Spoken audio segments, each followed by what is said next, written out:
siyaasaddu ma aha xidid ama qancin ee aad qof aad qancinaysid ama aad danihiisa u suurgelinaysid.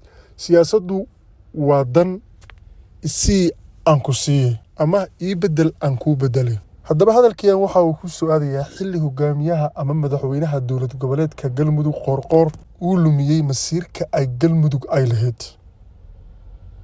waxaana maanta ama caawo haba waqtiga adiga ay ku tahay waxa uu magan u yahay ama uu marti u yahay madaxweynaha Soomaaliya Xasan Sheekh Maxamuud.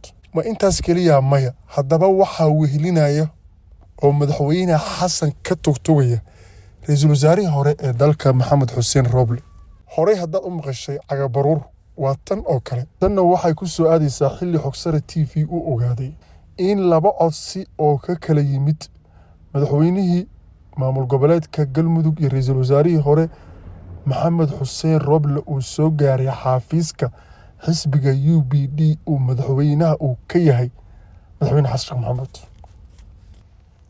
Labadan mas'uul ayaa waxay codsanayaan in ay xubin ay ka noqdaan xisbiga UPD.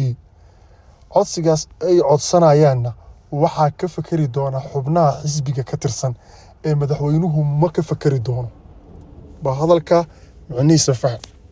Ragga xisbiga ku jira waxa go'aan ka gaari doona waxaana fariisan doona raggaas. Ragga miisaanka kule xisbigaas waxaa ka mid ah dad ay isku heeb yihiin madaxweynaha dowlad goboleedka Galmudug ee Qoorqoor oo ay ugu horeeyo Cabdiraxmaan Odowaa iyo Saabir Shuuriye iyo Abshir Bukhaari, kuwaas oo xifaaltan siyaasadeed adag uu kala dhaxeeyo madaxweyne Qoorqoor. Haddaba xagee loo socdaa madaxweyne Qoorqoor?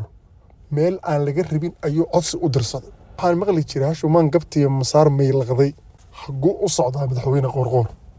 mise waxaan dhihi karnaa waa madaxweyne sirdoon isku bedelay oo war uu qaado u raadinay madaxweynihii hore ee kala taliya Maxamed Cabdullaahi Farmaajo. aaway masiirkii maamulka Galmudug. haddaan dib mid niyo xasuusiyo, waxaa si rasmi ah looma hin in uu xisbigu ka tirsan yahay madaxweyne Qoorqoor, iyadoo lagu xasuusto in uu saaxiib dhow la ahaa madaxweynihii hore ee Farmaajo. sidoo kale uu aadna uga dhex muuqday xisbigii Nabad iyo Nolol. xisbigii Nabad iyo Nolol awood fiican ayuu ku dhax lahaa, waxaana uu maamulay qaabka ay doorashada ay u dhacday.